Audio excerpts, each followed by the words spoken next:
Welcome, dear listener, to this quiet journey through one of humanity's most luminous minds. Tonight, we travel together into the world of Thomas Aquinas, a 13th century thinker whose ideas continue to illuminate our modern questions about existence, meaning, and purpose. As you settle into comfort, allow your breathing to slow, your muscles to release their tension, and your mind to open gently to wisdom that has endured for 800 years. Thomas Aquinas lived in a world vastly different from ours, yet the questions he pondered remain hauntingly familiar. What does it mean to be human? How can we know truth? What makes a life worth living? In an age without electricity, without modern science, without the distractions of technology, this Dominican friar sat in candlelit rooms and wrestled with mysteries that still keep thoughtful people awake at night. Tonight, ironically, his answers might help you find rest. Before we begin our exploration, take a moment to notice where you are right now. Feel the surface beneath you supporting your weight. Notice the temperature of the air on your skin.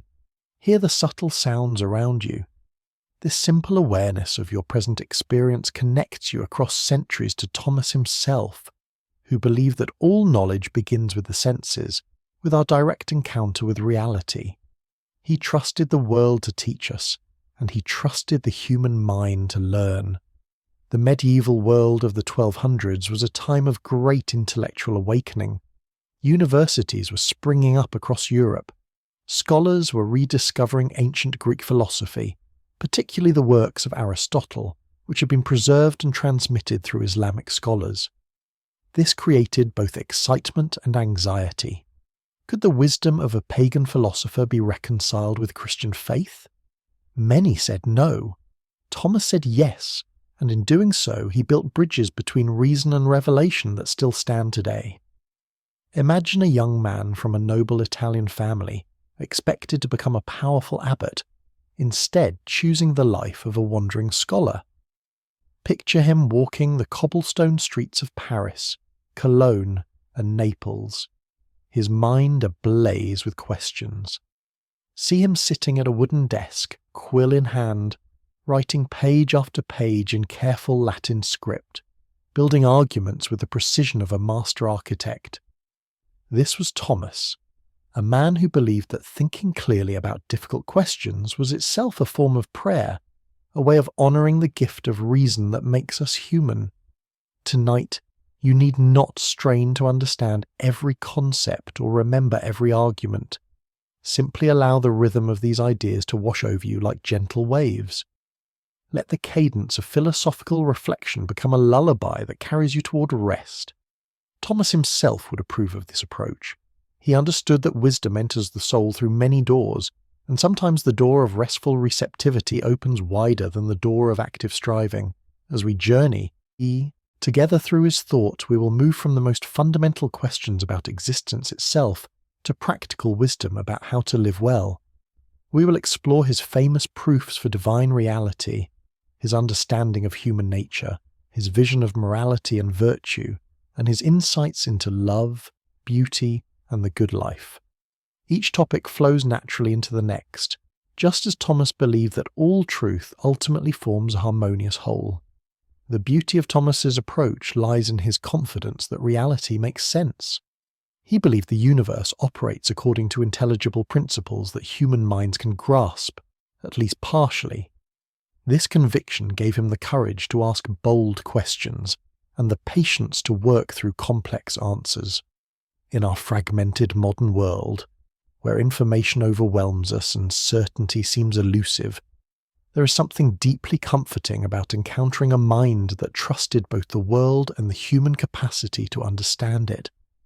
You might wonder why the thoughts of a medieval monk matter today. The answer is simple. Thomas asked timeless questions and developed methods for answering them that remain valuable, regardless of technological change. How do we know what we know? What makes actions right or wrong? How should individual freedom relate to social responsibility? What is the relationship between material and spiritual dimensions of existence? These questions have not changed, even if our circumstances have. Moreover, Thomas offers something rare in contemporary discourse. He demonstrates that intellectual rigour and spiritual depth need not conflict. He shows that careful reasoning and humble faith can work as partners rather than enemies. In an age that often forces us to choose between scientific naturalism and religious fundamentalism, Thomas charts a middle way that honours both the power of human inquiry and the reality of transcendent mystery. As your eyelids grow heavy and your thoughts begin to drift, remember that you are not alone in pondering life's deepest questions. Across 8 centuries, countless seekers have found guidance in Thomas's patient wisdom. Tonight you join that great conversation, adding your own wondering to the ongoing human dialogue about meaning and truth. Let that thought comfort you as we begin.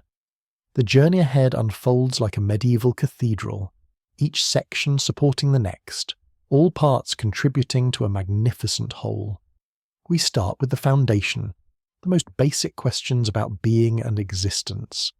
From there we build upward through levels of increasing complexity and beauty, until we arrive at insights about human destiny and divine love. Trust the structure, trust the process. Trust that even as you sleep, these ideas will work quietly in your mind, planting seeds that may blossom in unexpected ways. So breathe deeply now. Release the tensions of your day.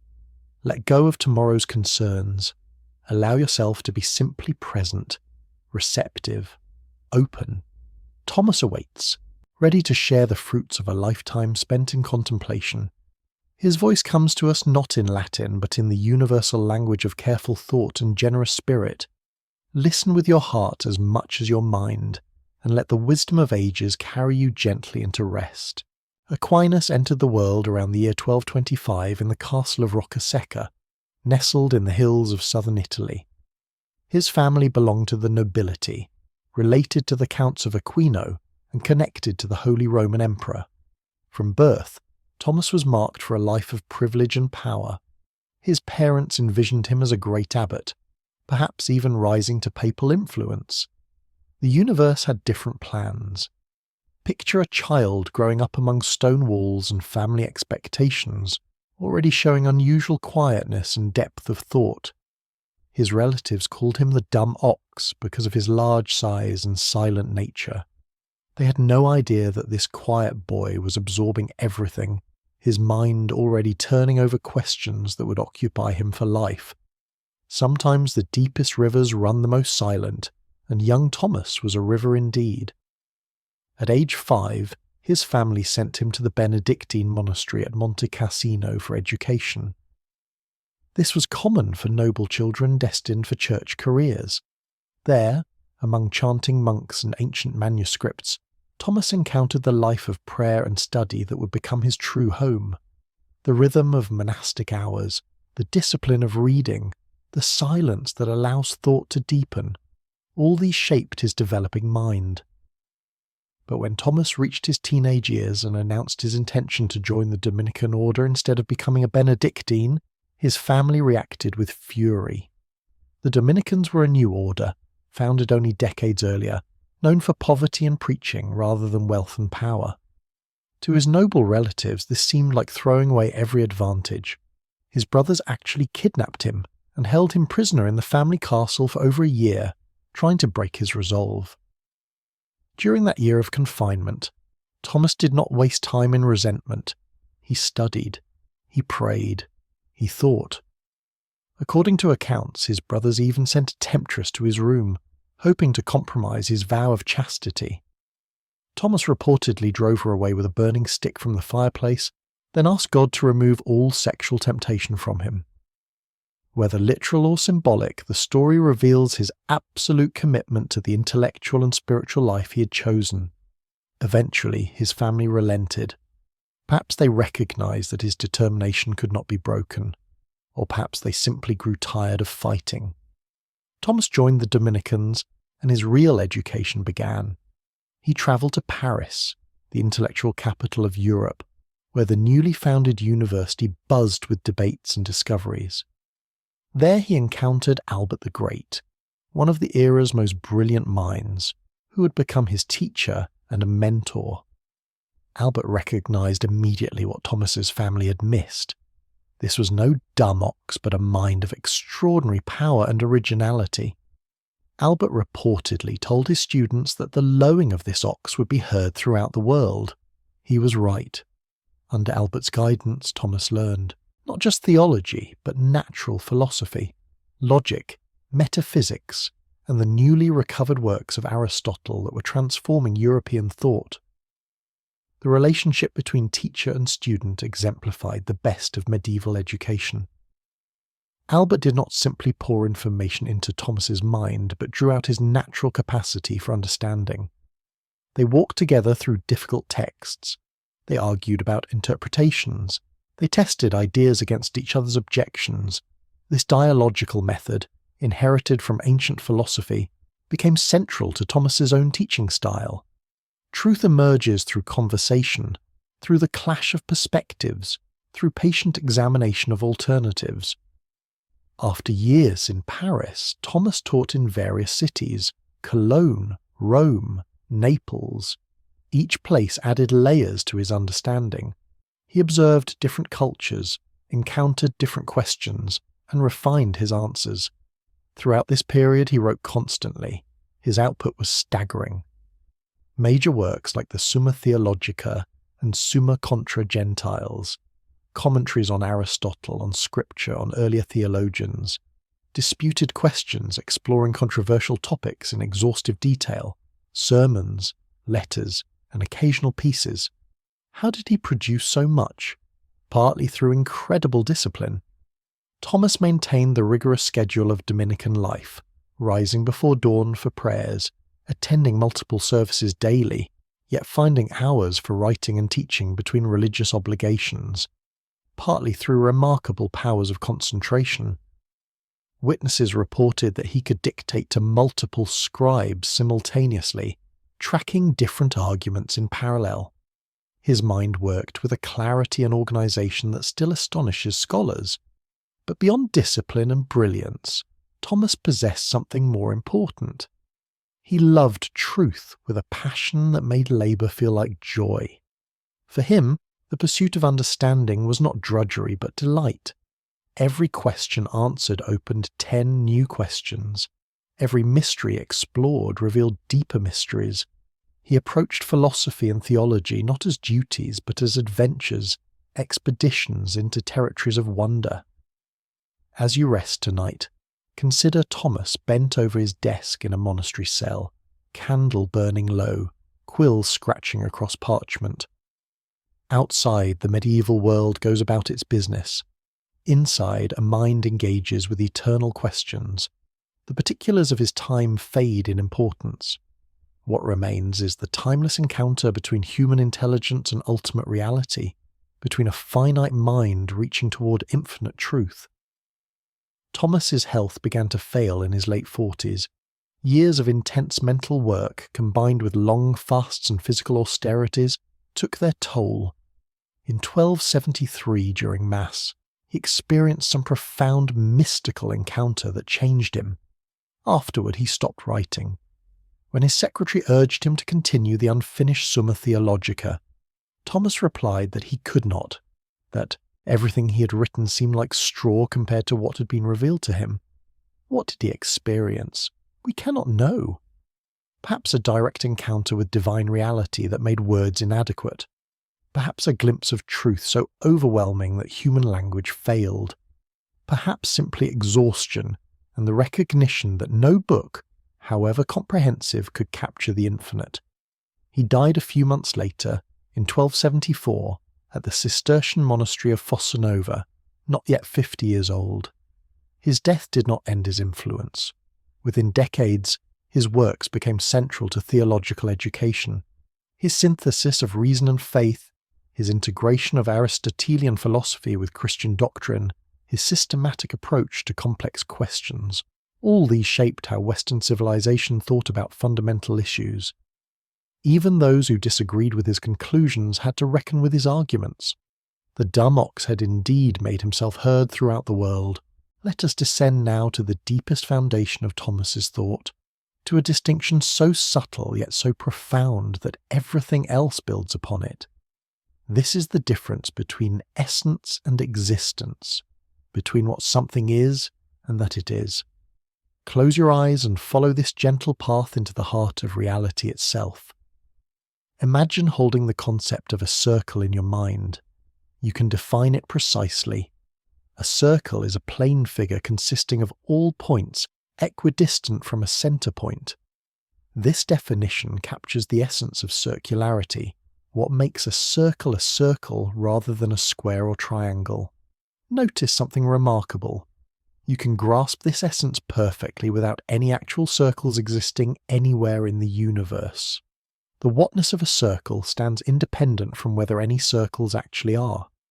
This distinction applies, Thomas argued, to everything in the created universe. Every being you encounter possesses both essence and existence. A tree has an essence that makes it a tree rather than a rock or a bird. But the tree's essence does not guarantee that any particular tree must exist. Trees come into being when conditions are right. They grow, flourish, and eventually die. Their essence remains constant even as individual trees appear and disappear. Consider your own existence for a moment. You have an essence, a human nature that makes you the kind of being you are, rational, mortal, capable of thought and choice. But your essence did not require that you exist. You came into being at a particular moment through a chain of causes involving your parents, their parents, and so on back through time. You exist, but you might not have existed. Your being is real but contingent, dependent on factors beyond yourself. This contingency characterizes everything we experience. Stars burn bright, but eventually exhaust their fuel. Mountains rise and erode. Civilizations flourish and fall. Even the most apparently permanent things in our universe came into being at some point and will pass away. In all created things, Thomas observed, essence and existence remain distinct. They are joined together in actual beings, but they could in principle separate. Why does this matter? Because it points towards something extraordinary. If in all created beings essence and existence are distinct, then there must be some being in which essence and existence are identical. There must be some reality whose very essence is to exist, who cannot not be, who is existence itself rather than merely possessing existence. This being, Thomas concluded, is what people call God, not a being among other beings, but being itself, not something that has existence, but existence in its pure form. Every other thing exists by participating in existence, by receiving being from beyond itself. But the ultimate source of existence must simply be existence, with no distinction between what it is and that it is. Let this thought settle into your mind like snow falling on a quiet landscape. Everything around you, everything you have ever encountered exists but need not have existed. The bed beneath you, the air you breathe, your own thoughts and memories, all these are gifts of being, participations in the mystery of existence itself. They are real, yet their reality depends on something deeper, something that exists necessarily rather than contingently. Thomas's insight transforms how we see ordinary things. That tree outside your window is not just a piece of matter following natural laws. It is a particular instance of being, a specific way that existence manifests itself in the world. Its green leaves, rough bark, and reaching branches all represent existence taking form according to the essence of treeness. The tree participates in being itself, receives existence moment by moment from the ground of all being. The same applies to you. Your existence is not something you gave yourself or maintain through your own power. You exist because being flows into you continuously from a source that is pure existence. Every heartbeat, every breath, every thought depends on this constant gift. You're like a wave on the ocean of being, a temporary formation that arises from and returns to something infinitely larger than yourself. This perspective brings both humility and wonder. Humility because it reminds us that we are radically dependent, that our existence hangs on factors completely beyond our control. Wonder because it reveals that our very being is a kind of miracle, a gratuitous gift that nothing in our essence required or guaranteed. That anything exists rather than nothing is not a brute fact, but the fundamental mystery that grounds all other mysteries. As you drift towards sleep, notice the simple fact of your existence. Not who you are or what you have accomplished, just that you are. This bare fact, easy to overlook in the busyness of daily life, becomes profound when we truly attend to it. You might not have been. The universe could have proceeded perfectly well without you. Yet here you are, conscious, aware, existing. Thomas believed this awareness of existence as gift naturally leads to gratitude. Not necessarily religious gratitude toward a personal God, though Thomas himself felt that. But at minimum, a kind of cosmic gratitude, an appreciation for the sheer improbability and preciousness of being. You did not create yourself. You cannot sustain yourself. You participate in something larger, receive something you cannot earn or deserve. This insight also relativizes our anxieties and grasping. If existence itself is gift, then everything else is secondary. Your achievements or failures, your possessions or losses, your status or reputation, all these matter only within the context of the more fundamental gift of being. They can be gained or lost without touching your essential participation in existence itself. Let that truth bring peace to your restless mind. Whatever troubles weighed on you today, whatever disappointments or fears, they cannot diminish the basic goodness of your existence. You are, and that is the first and most important fact about you. Everything else is detail, important perhaps, but not ultimate. As consciousness begins to fade and sleep approaches, rest in the simple awareness of being. You exist. The world exists. Being itself sustains all things. This is the foundation upon which Thomas built his entire philosophical cathedral, and it is the ground on which you can rest tonight with quiet confidence. From the foundation of existence, Thomas constructed 5 pathways that lead the inquiring mind toward recognition of ultimate reality. These are not mathematical proofs, but rather reflective journeys, ways of seeing how the features of our everyday experience point beyond themselves towards something transcendent. Let each one settle into your awareness gently, like stones skipped across still water. The first way begins with the simple observation that things change. Look around you, even in memory. The seasons cycle from warmth to cold, and back again. Living things grow from tiny seeds to mature forms, then age and return to earth. Water transforms from ice to liquid to vapor. Everywhere we look, we witness movement, change, transformation. Things move from what they might become toward what they actually are. But Thomas noticed something crucial about this process. Nothing can change itself from potential to actual. A cold piece of metal cannot make itself hot without something already hot acting upon it. A seed cannot grow into a tree without soil, water, sunlight, and countless other factors actualizing its potential. Every change requires something already actual to bring about the transition from possibility to reality. This creates a puzzle. If every change requires changer, and every changer was itself changed by something else, we face an infinite regress of changes stretching backward without end. But such a series, Thomas argued, cannot explain why anything changes at all. It would be like an infinitely long chain with no one pulling it. The chain would never move, no matter how many links it contained. Therefore, there must be some first source of change that is itself unchanging, some pure actuality that can initiate change in other things without itself being changed.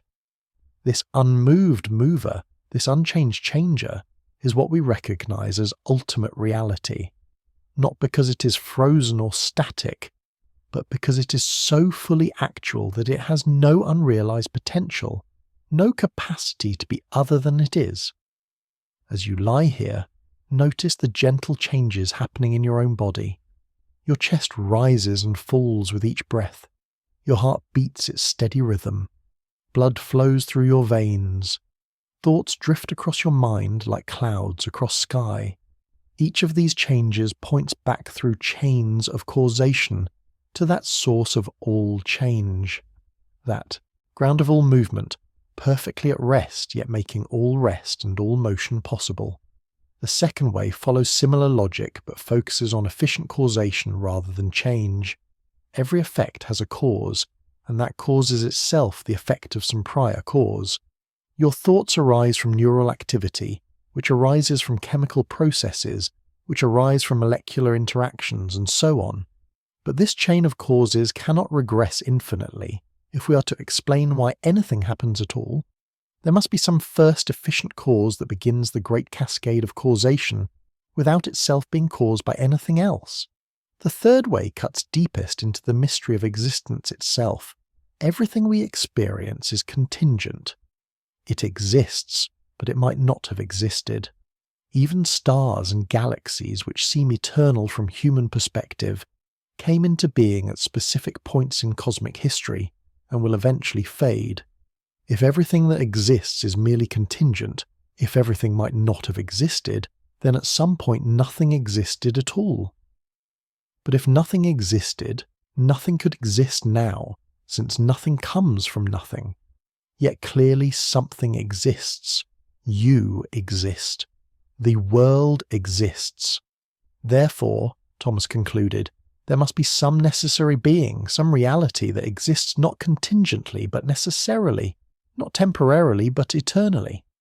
This necessary being, upon which all contingent beings depend for their existence, is what we call ultimate reality. Let this thought wash over you like a gentle tide. Everything you have ever encountered exists but need not have existed. The sheer contingency of the world becomes visible when we truly attend to it. That there is something rather than nothing is not a brute fact but a profound mystery pointing toward necessary being. The fourth way examines the degrees of perfection we observe in things. Some things are more true, more good, more noble than others. But such comparisons only make sense if there is some maximum, some standard of perfection against which degrees can be measured. We recognize partial goods because we have some notion of complete goodness. We identify lesser truths because we grasp toward absolute truth. This suggests that there must be something that is the maximum of all perfections, the source from which all partial perfections derive. The fifth way observes the order and purpose evident throughout nature. Seeds grow into specific types of plants, never random forms. Planets orbit in regular patterns. Even non-conscious things behave as if directed toward ends, as if following purposes. But things without intelligence cannot direct themselves toward goals. Therefore, there must be some supreme intelligence that directs all things toward their proper ends, like an archer aiming arrows at a target. These 5 ways share a common structure.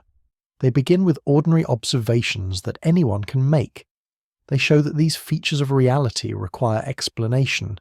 They conclude that the best explanation points toward a supreme being that transcends the ordinary limitations of created things.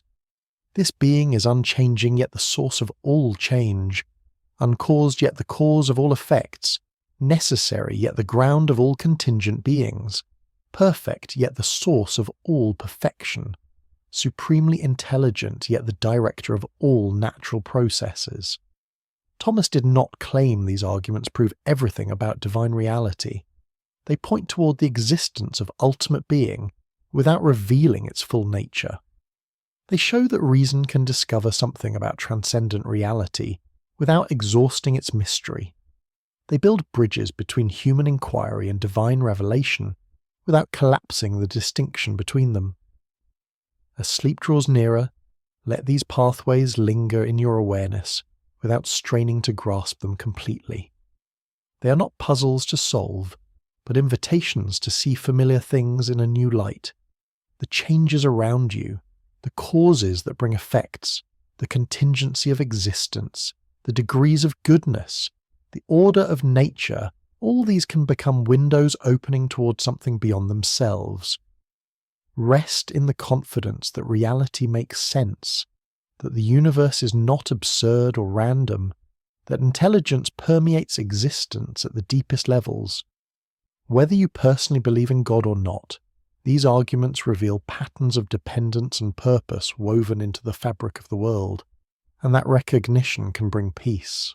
We turn now from the cosmic to the intimate, from questions about ultimate reality to questions about your own nature. What makes you you? What is this mysterious thing called the soul? Thomas offers answers that honour both your material existence and your capacity for transcendence, weaving them into a vision of human nature that is both ancient and surprisingly modern. For Thomas, the soul is not a ghost in a machine, not a spiritual entity trapped in a material prison. Rather, the soul is the form of the body, the organising principle that makes a physical organism into a living, sensing, thinking being. Think of how a sculptor shapes raw marble into a beautiful statue. The marble provides the material, but the form imposed by the artist transforms mere stone into art. Similarly, the human soul gives form and life to the matter of the human body. This understanding has profound implications. It means you are not a soul using a body or a body generating a soul. You are an integrated reality in which material and spiritual aspects work together as a unified whole. When you taste food, it is not merely your body sensing flavour while your soul remains aloof. Your entire person, body and soul united, participates in the experience of tasting. When you think about mathematics or poetry, it is not only your soul that thinks while your body stands idle. Your whole being, including your brain and nervous system, participates in the act of understanding. Consider what this means for how you should view yourself. Your body is not an obstacle to your true self, but an integral part of who you are. Your physical sensations, your emotional responses, your biological needs, all these are authentic expressions of your unified nature, rather than distractions from some purely spiritual essence. Thomas would encourage you to honour your embodied existence rather than trying to transcend it.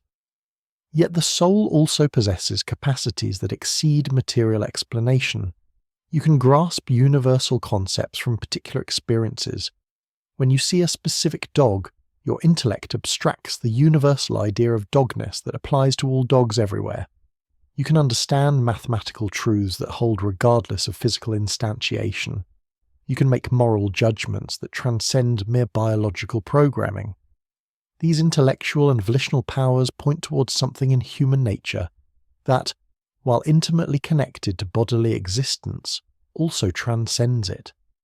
Thomas argued that the human soul is subsistent, capable of existing independently even after the body dies. This does not contradict his claim that soul and body form a natural unity. Rather, it recognizes that the intellectual soul possesses a mode of operation that does not depend entirely on physical organs. While sensation requires eyes, ears, and nervous system, understanding involves a kind of abstraction that goes beyond material processes. This raises the beautiful mystery of human existence. You stand at the intersection of two worlds. You share with plants the ability to grow and maintain yourself. You share with animals the ability to sense your environment and respond to it. But uniquely among material creatures, you also possess intellect and will. You can grasp universal truths, make moral choices, and orient yourself toward goods that transcend immediate physical needs. The intellect, Thomas observed, is in principle capable of knowing all truth.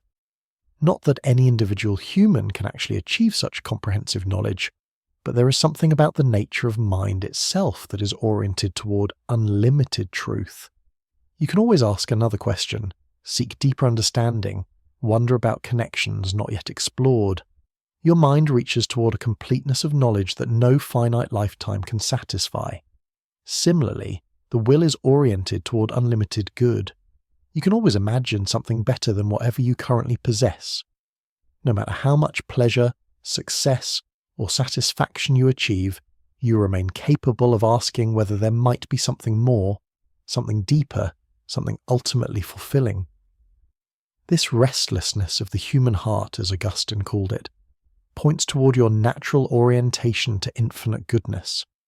As you settle deeper into rest, feel the remarkable unity of your own being, the thoughts drifting through your mind, the sensations of comfort as you adjust your position, the gentle rhythm of your breathing. All these are expressions of a single integrated person. You're not divided against yourself, but wonderfully unified in the collaboration of body and soul.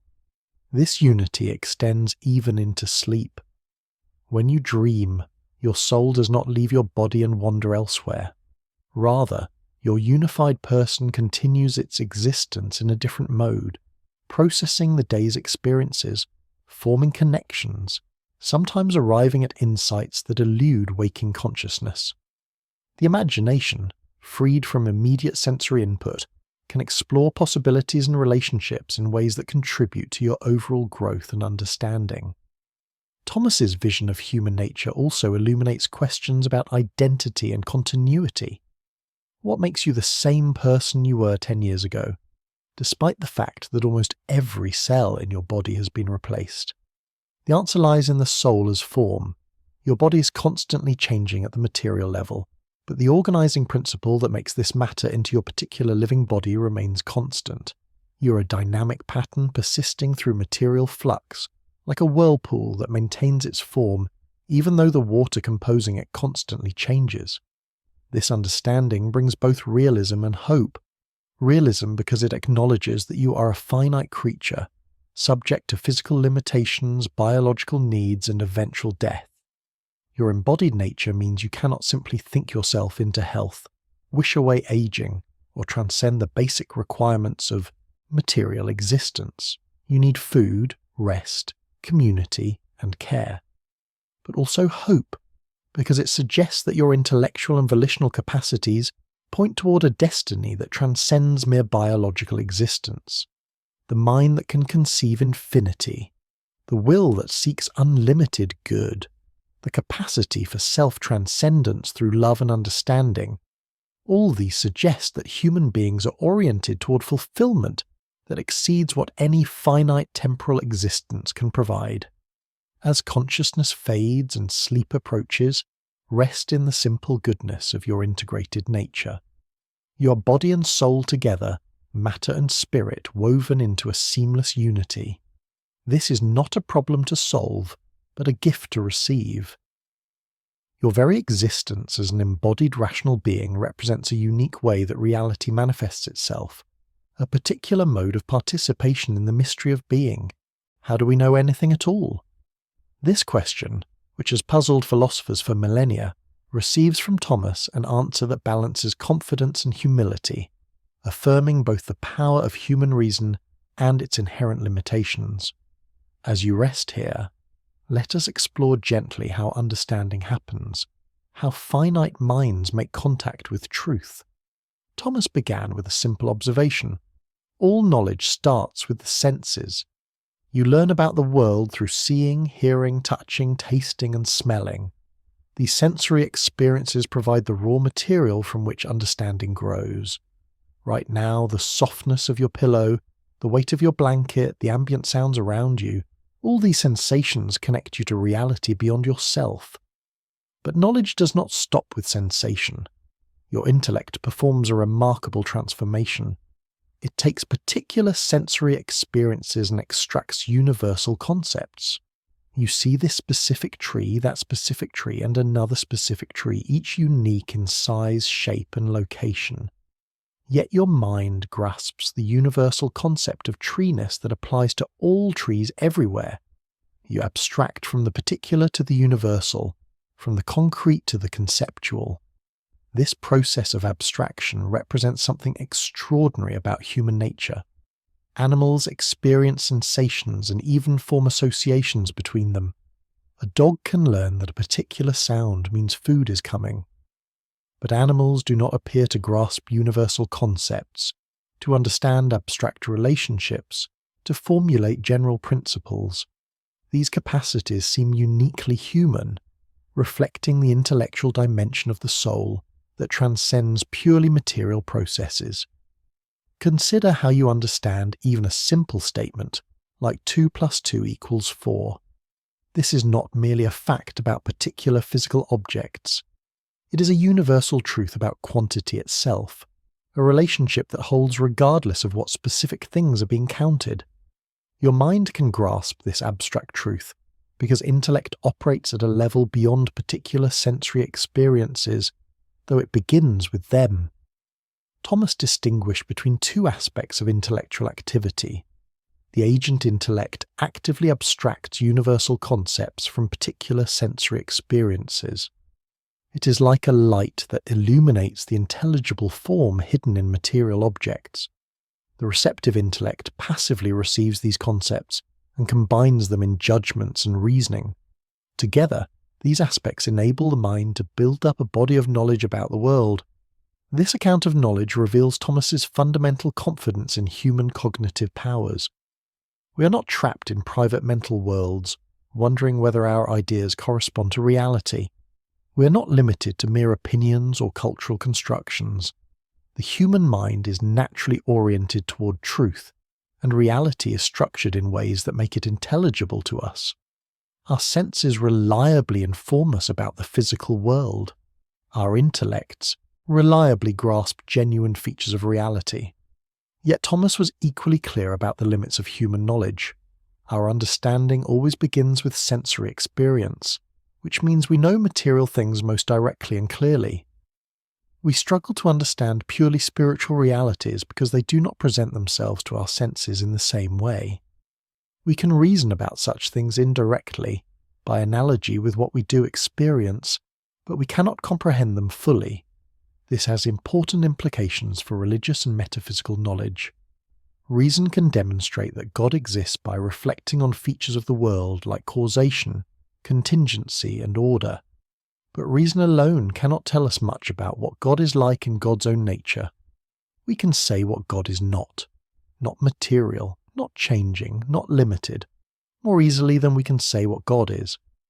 Our positive knowledge remains analogical, based on resemblances between divine reality and created things. Here Thomas introduced his famous distinction between natural and revealed knowledge. Natural knowledge consists of truths that human reason can discover by examining the world. Revealed knowledge consists of truths that God has chosen to communicate directly through scripture and tradition. These two sources of knowledge do not conflict because they both come from the same ultimate source. God is the author of both the natural world that reason studies and the revelation that faith receives. Think of it this way. Reason is like vision on a clear day, enabling you to see what lies before you. Revelation is like a lamp that illuminates corners reason cannot reach on its own. Both serve truth.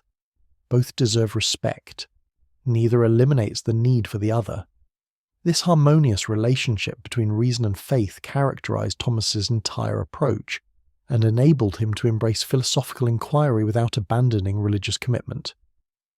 As you drift towards sleep, consider the remarkable fact that you can know anything at all.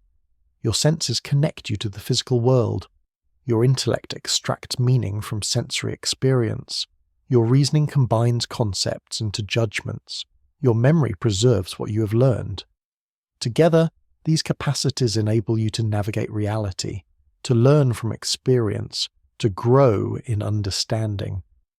The very process of learning demonstrates something beautiful about human nature. You're not a closed system, but an open one, constantly receiving information from the world, constantly processing and integrating new experiences. Every day brings opportunities to understand more deeply, to see connections you missed before, to correct errors and build on partial truths. This openness to truth also implies intellectual humility. No matter how much you know, there remains infinitely more to learn. No matter how clear your understanding seems, it may need revision in light of new evidence or better arguments. The wise person, Thomas believed, holds knowledge confidently, but not arrogantly, firmly, but not rigidly. Truth is strong enough to withstand questioning, and generous enough to be shared freely. The process of falling asleep itself demonstrates something about the limits and rhythms of knowing. After a day of sensory input and intellectual activity, your mind needs rest. The continuous processing of information takes energy. Sleep allows consolidation, integration, and restoration. Even in rest, your mind continues working, sorting memories, forming connections, preparing for tomorrow's learning. Let that recognition bring peace. You need not know everything tonight. You need not understand all mysteries or resolve all questions. Your nature as a knower includes the need for rest, for letting go of conscious striving, for trusting that understanding deepens through rhythms of activity and receptivity. In sleep, the day's learning settles into memory, and you prepare to wake with renewed capacity for discovery. From knowledge we turn to action, from understanding what is to discerning what ought to be. Thomas's moral philosophy rests on the concept of natural law, a vision of ethics grounded in human nature itself rather than in arbitrary commands or cultural conventions. As you rest here, let these ideas about living well settle gently into your awareness. Natural law for Thomas is not written in books or decreed by authorities. It is written into the very structure of rational nature. Just as physical objects have natural tendencies, fire rises, stones fall, seeds grow, rational beings have natural inclinations towards certain goods. We naturally seek to preserve our existence, to live in community with others, to know truth, to develop our capacities. These basic orientations are not mere biological drives, but rational tendencies that point toward authentic human flourishing. The natural law consists in the rational recognition and proper ordering of these natural inclinations. It is what we discover when we think carefully about what kind of beings we are and what kind of life suits our nature. We do not invent morality any more than we invent mathematics. We discover moral truths by attending honestly to human nature and its requirements. Thomas identified certain first principles of natural law that seem self-evident to mature rational reflection. Good is to be done and pursued, evil avoided. This most basic principle functions like an axiom in ethics, obvious in itself though not provable from anything more fundamental. From it flow more specific precepts about preserving life, caring for offspring, living in society and seeking truth. But recognizing general principles is one thing. Applying them to particular situations is quite another. This requires the virtue of prudence, practical wisdom that discerns what should be done here and now given all relevant circumstances. Prudence is not mere cleverness or calculation, but genuine wisdom about how to live well in the complex situations that real life presents. Consider a simple example. The natural law indicates that we should care for our health. But how exactly should you do that in your particular circumstances? How much exercise? What kind of food? How much rest? These questions do not have single predetermined answers, but require prudent judgment that considers your individual constitution, situation, and goals. Moral wisdom cannot be reduced to following rules, but must be applied through practical reasoning. This understanding of ethics emphasizes virtue, settled dispositions of character that enable us to act well consistently. Thomas identified 4 cardinal virtues upon which all moral excellence depends. Prudence is practical wisdom, the ability to discern what should be done. Justice involves giving each person what they are offered, respecting their dignity and rights.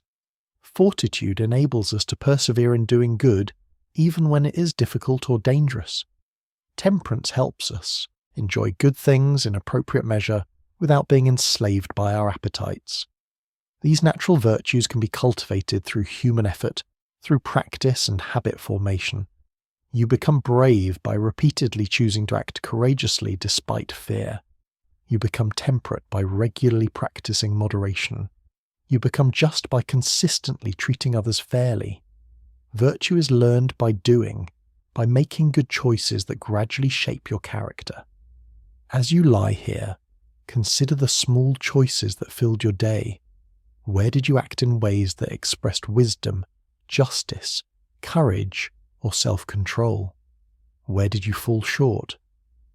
Thomas would encourage you to examine such questions not with harsh judgment, but with the gentle attention that seeks growth. Each day brings new opportunities to practice virtue, to strengthen good habits, to become more fully yourself. But Thomas also recognized that natural virtues, however important, are not sufficient for complete human flourishing. Alongside them, he identified 3 theological virtues that are pure gifts of divine grace. Faith enables us to assent to truths revealed by God. Hope orients us toward our ultimate fulfillment in divine union. Charity, the greatest of the virtues, enables us to love God for God's own sake and to love our neighbours as ourselves. These theological virtues transform and elevate the natural virtues. Prudence guided by faith becomes supernatural wisdom. Justice animated by charity becomes generous love. Fortitude strengthened by hope becomes patient endurance. Temperance purified by divine grace becomes joyful simplicity. The natural and supernatural work together, not as competing alternatives but as complementary dimensions of authentic human development. The goal of moral development is not grim duty but joyful participation in your own authentic growth. As you advance in virtue, you become more fully yourself, more capable of relationships and activities that bring deep satisfaction. The virtuous person is not constrained by morality but liberated by it, free to pursue genuine goods without being deflected by counterfeits. Thomas understood that moral growth is gradual and often involves struggle. You do not become virtuous overnight. Old habits resist change. Temptations persist. External circumstances sometimes make doing the right thing costly. But each small victory strengthens character. Each act of virtue, however modest, participates in the great movement of creation toward its ultimate fulfillment. Let this truth bring both comfort and challenge as you prepare for sleep. Comfort because it reminds you that moral development is a process, not a single achievement. You need not be perfect tonight. You need only remain open to growth, willing to learn from mistakes, committed to trying again tomorrow. Challenge because it invites you to see every choice as significant, every action as contributing to the person you're becoming. The rhythm of examination and rest that marks the end of each day mirrors the larger rhythm of moral development. You review the day's choices with honest attention. You acknowledge both successes and failures. You resolve to do better tomorrow. Then you release these concerns and allow sleep to restore you. This pattern of reflection and release, effort and receptivity, shapes character more effectively than either constant striving or passive drift. As consciousness fades, carry with you the gentle recognition that you are made for goodness, truth, and beauty. Your moral struggles are not signs that you are fundamentally flawed, but evidence that you are oriented towards something higher than your current condition. Every act of virtue, however small, matters. Every choice to do good despite difficulty strengthens the person you are becoming. What constitutes a truly good life? What is happiness, and how do we achieve it? These questions have occupied human minds since consciousness first pondered purpose, and Thomas offers answers that challenge easy assumptions while providing genuine wisdom. Let these reflections on human fulfillment accompany you toward rest. Thomas began by observing that all human action aims at some good. Even when we choose badly, we do so because we perceive something attractive in the bad choice, some apparent good that draws us. This universal orientation toward good is not something we choose, but something built into rational nature itself. We cannot help but seek what seems good to us, though we can certainly be mistaken about what truly constitutes good. But not all goods are equal. Some things we desire as means to other ends. You want money not for its own sake, but for what it can purchase.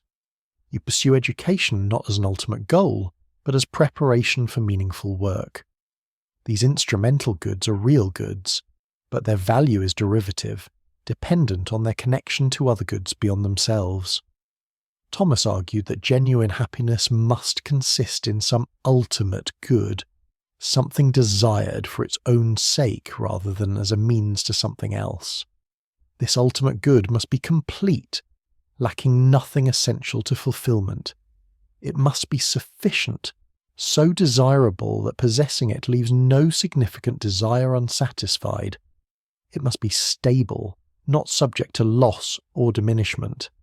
What could possibly meet these demanding criteria? Not wealth, clearly. Money is purely instrumental, valued only for what it can obtain. Moreover, the desire for wealth tends to grow rather than being satisfied. The more you have, the more you want. Even the richest person can imagine having more, not pleasure, though pleasure accompanies authentic happiness. Pleasures are fleeting, tied to particular experiences that pass. They also tend to diminish with repetition. What delighted you initially becomes routine, loses its power to satisfy. Not honour or fame. These depend entirely on others' opinions and can be lost through no fault of your own. They are fragile, unstable, and ultimately beyond your control. Not power, which brings its own burdens and anxieties. Those who possess great power rarely seem more at peace than those who lack it. Not even health or physical excellence, though these are genuine goods. They too are temporary, subject to accident and age. What then? Thomas's answer is both simple and profound. Ultimate human happiness consists in the direct vision of divine reality, in the intellectual contemplation of infinite truth and goodness. This is what the human soul is made for, what our deepest capacities naturally seek. The intellect is oriented toward unlimited truth. The will is oriented toward unlimited good. Only the infinite can satisfy desires that are themselves in principle unlimited. This might seem abstract or remote from everyday life, but Thomas insisted it has immediate practical implications. If ultimate happiness lies in divine contemplation, then your present life should orient itself toward that ultimate end. Every choice, every relationship, every activity gains its deepest meaning from how it relates to your final fulfillment. This does not mean abandoning earthly goods or treating ordinary life as merely instrumental. Rather, it means seeing temporal goods in proper perspective. Wealth, pleasure, honour, health. All these are real goods that contribute to human well-being. They become problems only when we mistake them for ultimate goods, when we expect from them a satisfaction they cannot provide. Think of it this way. You're a traveller on a journey toward a destination that exceeds anything encountered along the way. The journey itself can be pleasant or difficult, and you should enjoy its genuine pleasures while attending to its real challenges. But you should never mistake any point along the journey for the destination itself. You should never settle for partial goods as if they were the ultimate good. This perspective brings a kind of freedom. If ultimate happiness lies beyond anything this world can offer, then worldly losses cannot destroy your deepest hopes. You can enjoy successes without clinging to them desperately. You can face failures without falling into despair. You can hold temporal goods lightly, appreciating them without being enslaved by them. As you rest tonight, consider what you have sought happiness in during your life. Where have you looked for fulfillment? In achievements, relationships, experiences, possessions. Thomas would not condemn any of these as bad, but would gently ask whether you have expected more from them than they can deliver. Have you mistaken finite goods for infinite good? Have you sought in creatures what only the Creator can provide? This reflection need not bring guilt, but rather liberation. Recognizing that worldly goods cannot ultimately satisfy does not diminish them, but puts them in proper perspective. You can enjoy the meal without expecting it to bring eternal joy. You can value the friendship without demanding that it fill every emptiness.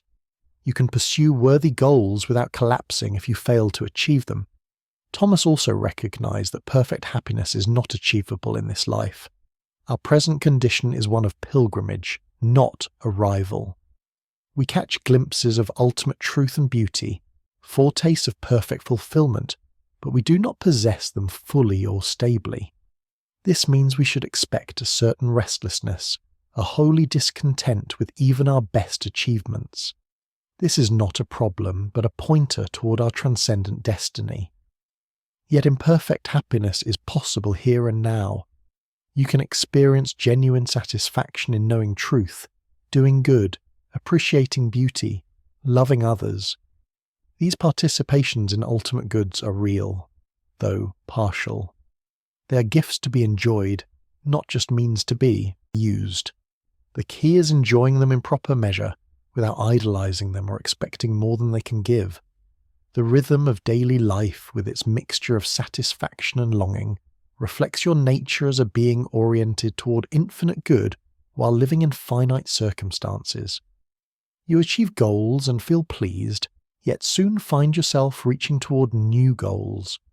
You enjoy experiences and want them to last, yet they pass and leave you seeking more. This pattern is not futile but purposeful, keeping you moving toward ultimate fulfillment rather than settling prematurely. As sleep approaches, let go of the day's striving after happiness. Rest in simple existence, in the basic goodness of being. Tomorrow will bring new opportunities to seek genuine goods and to learn to hold them appropriately. Tonight, simply be, and let that be enough. In the gentle darkness of sleep, you practice the kind of receptivity that ultimate happiness will require, not grasping or achieving, but simply receiving the gift of being itself.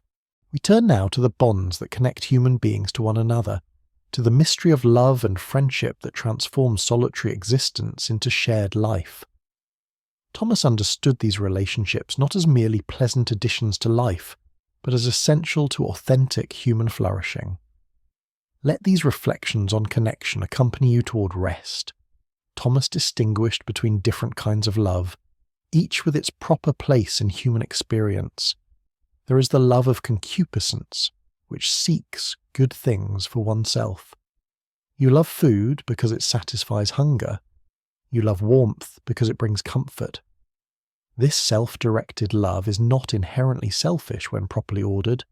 You cannot give what you do not possess, and appropriate self-care enables you to serve others more effectively. Beyond this lies the love of benevolence, which seeks good for others simply because they deserve it. You want your friend to flourish, not because their flourishing benefits you, but because you genuinely care about their well-being. This more mature form of love recognizes the inherent dignity of other rational beings and finds satisfaction in their happiness even when it requires sacrifice from you. The highest form of human love, Thomas believed, is friendship based on virtue. True friendship involves three elements: mutual affection, you love your friend and your friend loves you; sharing, you and your friend have common goals and activities that you pursue together; benevolence, you each seek the genuine good of the other rather than merely using the relationship for selfish purposes. Such friendship is rare because it requires virtue in both parties. Only people committed to what is genuinely good can consistently will authentic good for others. Those dominated by disordered desires will tend to use relationships for selfish purposes even when they do not consciously intend to do so. This is why growth in virtue naturally expands capacity for authentic love. Consider your own friendships. Which ones are based primarily on pleasure or convenience? These are legitimate relationships, but relatively shallow and unstable. They last as long as the pleasure or convenience continues, and tend to fade when circumstances change. Which friendships are based on shared commitment to what is good and true? These are the relationships that endure through difficulty, that deepen over time, that continue to nourish both parties. True friends love each other not primarily for the pleasure they provide or the advantages they offer, but because they recognize in each other the beauty of rational nature developing according to its proper order. They celebrate each other's achievements without jealousy. They offer correction when needed without condemnation. They remain loyal even when natural affection might be strained by circumstances. Thomas also recognized a form of love that transcends even virtuous friendship, This is charity, the supernatural love made possible by divine grace, which enables rational creatures to love God for God's own sake and to love other people as participants in divine life. Such love can extend even to enemies and can persist even when natural affection fails. Think about what this means for how you approach relationships at every level. In marriage, couples are called not merely to emotional satisfaction, but to mutual assistance in becoming fully human. Each spouse serves the other's authentic development, while also receiving similar service, creating a partnership oriented towards shared growth in virtue and holiness. In parenting, the goal extends beyond ensuring children's safety and success. Parents love their children most truly when they prepare them for independence rather than seeking to keep them dependent, when they form character rather than merely satisfying desires. The parent who denies a child's every whim out of love is wiser than the parent who grants every request. Even in casual social interactions, Thomas's understanding suggests approaches that honour every person's dignity. The courtesy shown to strangers, the patience extended to difficult people, the generosity offered to those in need, all represent ways of participating in the fundamental love that orders creation toward its proper fulfillment. As you settle deeper into rest, consider the love that has shaped your own existence, the care of parents who nurtured your early development, the friendship of companions who shared your joys and supported you through difficulties, the countless acts of service by people you may never have met who contributed to the communities that sustain your life. Thomas would encourage you to see such love not as mere biological programming or social convention, but as participation in divine love itself that creates and sustains all existence. Every genuine act of love, however small, connects individual hearts to the cosmic movement of creation toward its ultimate fulfillment in perfect union with perfect goodness. The social dimension of human nature also has political implications.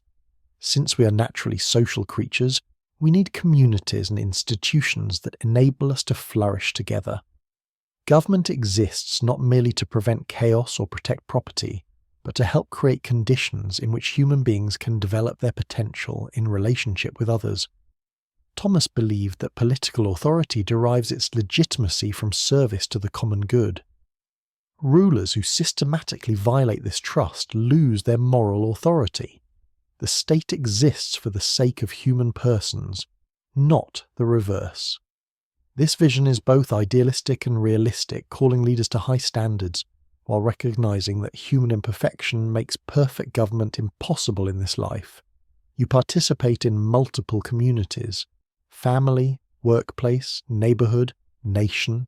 Each has its own common good that exceeds the sum of individual interests.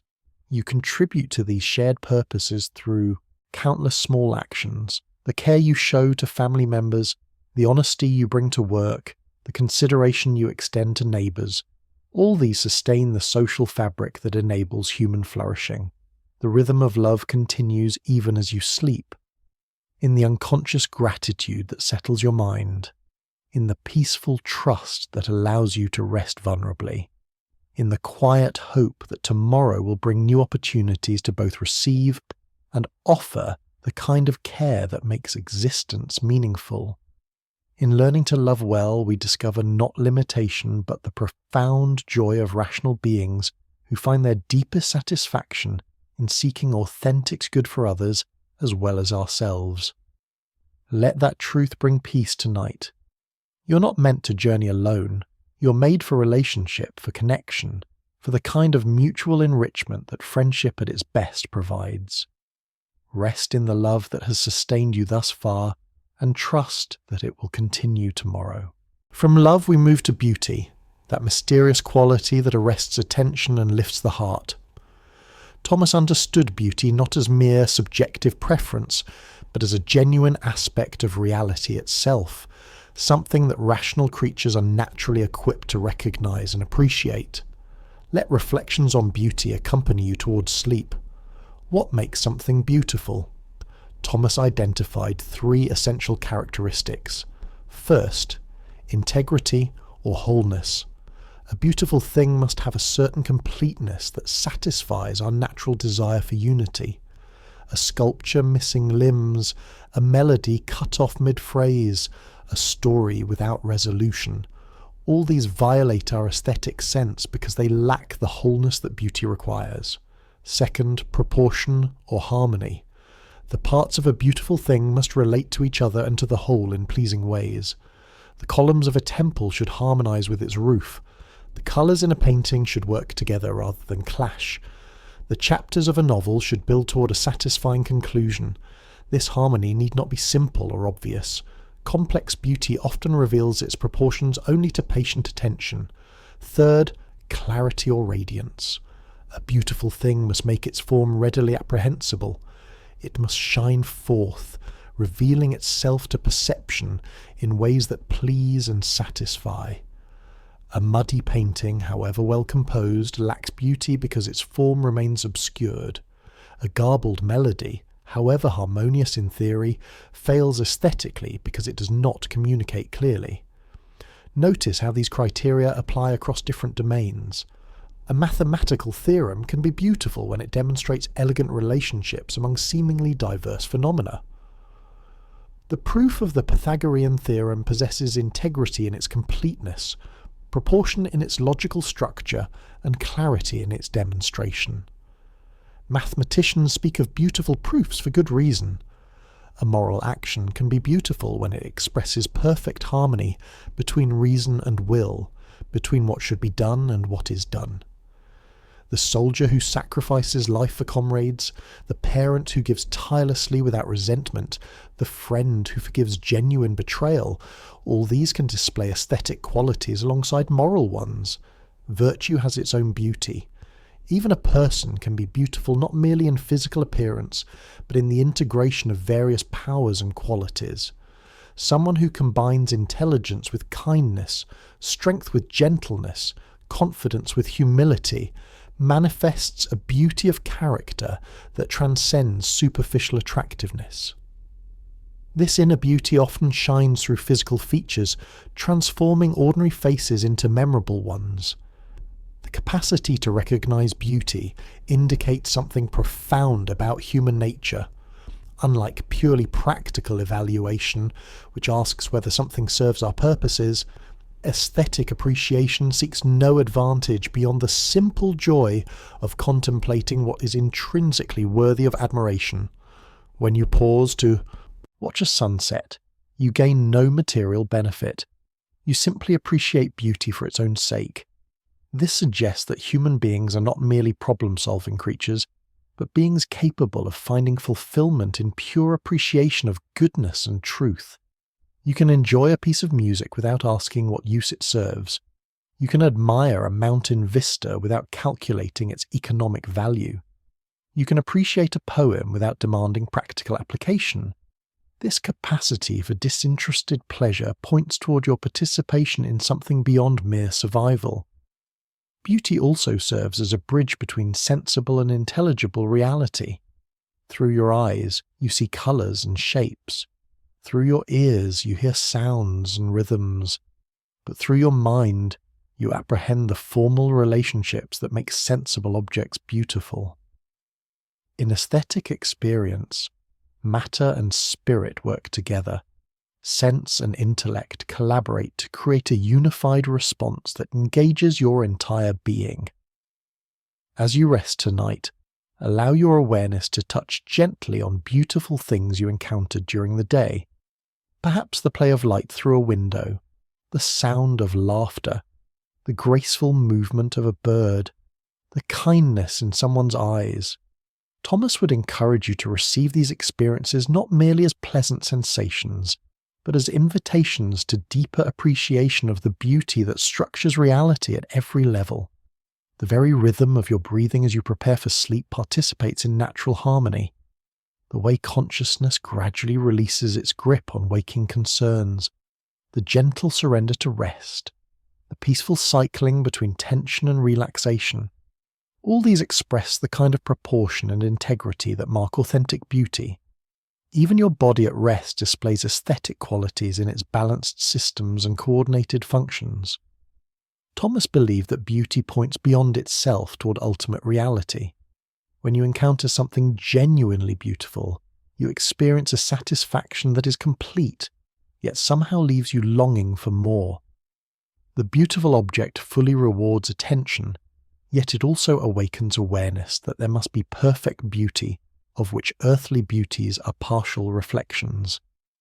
This creates a natural movement from appreciation of created beauty toward love of divine beauty from which all finite beauty derives.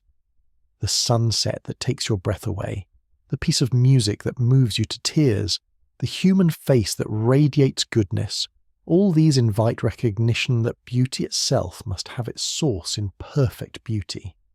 Consider how this understanding enriches daily life. Thomas would encourage attention to the aesthetic dimension of ordinary activities, not as luxury, but as nourishment for your nature as a rational being. The beauty of a well-ordered home contributes to flourishing. A carefully prepared meal satisfies more than hunger. A thoughtfully chosen word pleases beyond its practical content. Small attentions to beauty accumulate into an environment where human nature can thrive. The experience of beauty also cultivates important capacities. It trains attention, teaching you to notice details easily overlooked. It develops appreciation, expanding your capacity to find value in unexpected places. It fosters contemplation, drawing you beyond constant activity into moments of simple presence. These capacities serve you well beyond aesthetic context, enriching all aspects of life. Even in dreams, aesthetic experience continues. The imagination, freed from sensory constraints, can create beauty that never existed in waking life. You might dream of impossible colours, hear music never composed, visit landscapes that blend familiar elements in novel combinations. This creative capacity reflects something essential about rational nature, the ability to envision possibilities beyond actual experience. As sleep claims you, rest in the beauty that surrounds existence at every level. From the mathematical elegance of physical laws to the moral beauty of virtuous action, from the aesthetic pleasure of art to the personal radiance of integrated character, beauty reveals itself throughout creation. Let that recognition bring peace and wonder as consciousness fades into rest. We move now into deeper mystery, exploring the relationship between temporal existence and eternal reality, between the fleeting moments that compose your life and the unchanging ground that sustains all change. Let these reflections on time carry you gently towards sleep. Thomas distinguished carefully between time as experienced by material creatures and the eternal mode of existence that belongs to ultimate reality alone. Time, he argued, is the measure of change. The succession of before and after that characterizes everything material. You experience time as a flowing present, with past receding behind and future approaching ahead.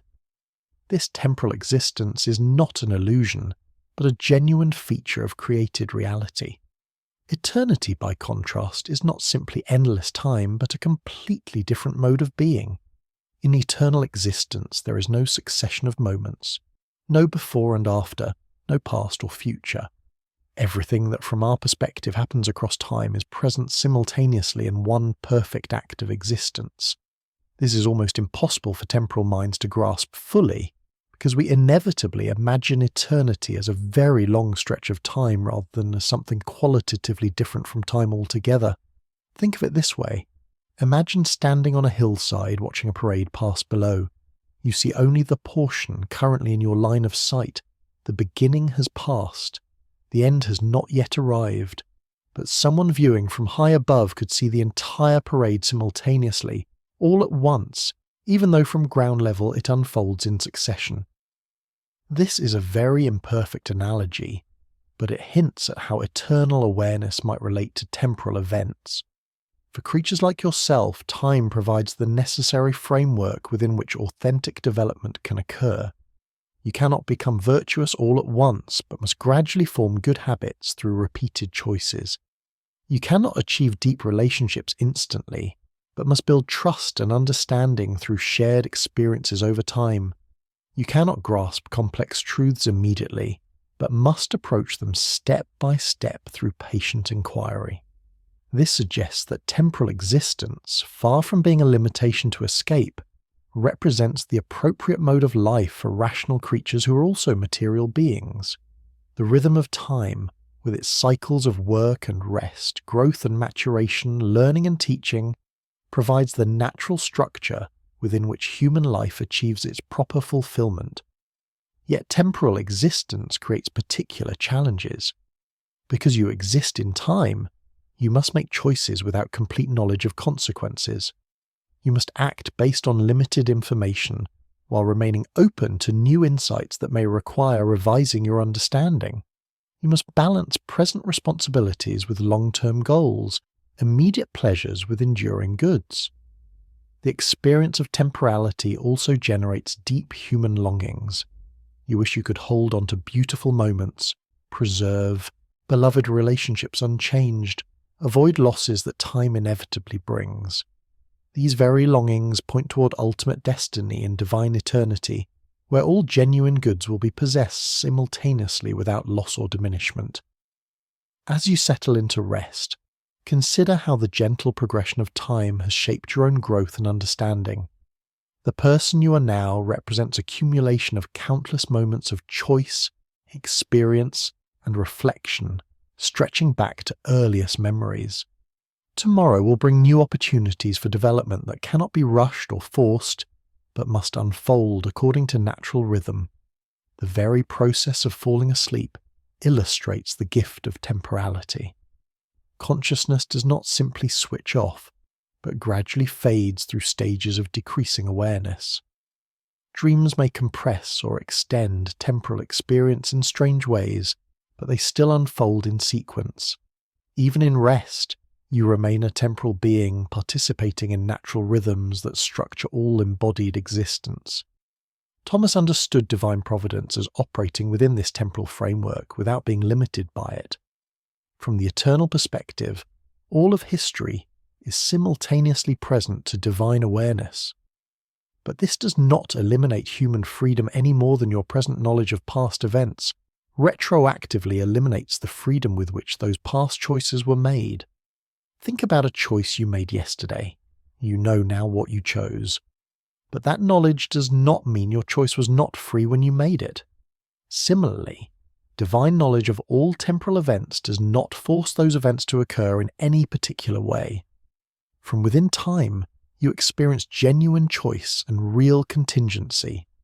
From the eternal perspective, all choices are simultaneously known without being determined. This understanding addresses one of the deepest puzzles about divine providence and human freedom. How can choices be genuinely free if ultimate reality already knows what will be chosen? Thomas's answer: eternal knowledge does not operate within the temporal framework of before and after. Divine awareness does not know the future in advance, because for eternity there is no before or after. Everything is present at once. The practical implication: you can trust both in divine providence and in the significance of your own choices. Your decisions genuinely matter, shaping your character and affecting others, yet they also fit within a larger pattern of meaning that encompasses more than you can see from your limited temporal perspective. You are neither puppet nor abandoned to pure chance, but a genuine agent whose actions participate in purposes beyond complete understanding. As consciousness fades towards sleep, let go of anxieties about time. The past is settled. You cannot change what has been done, only learn from it and move forward. The future is open. You cannot control everything that will happen, only make the best choices you can with the information available. The present is gift. Right now, in this moment, you're held within existence by the eternal ground that sustains all temporal beings. The rhythm of days and years, the cycles of seasons and generations, all these reflect the temporal structure within which human life unfolds. But they also point beyond themselves toward the eternal reality that encompasses all times without being limited by any of them. In accepting your nature as temporal creature, You participate appropriately in the created order while preparing for the eternal fulfillment that awaits beyond time. Let that truth bring peace. You need not grasp eternity tonight. You need only rest within time, trusting that the same wisdom that ordered temporal existence also provides its ultimate meaning and fulfillment. Sleep comes as natural transition within the rhythm of temporal life, a daily rehearsal of letting go that prepares you for the ultimate transition from time into eternity. We approach now one of the most difficult questions that any honest philosophy must address. Why do we suffer? How can genuine wisdom or love permit evil? What meaning can be found in experiences that seem to serve no constructive purpose? Thomas faced these questions with characteristic honesty, offering no easy answers but genuine insight. Let these reflections accompany you through the shadows toward rest.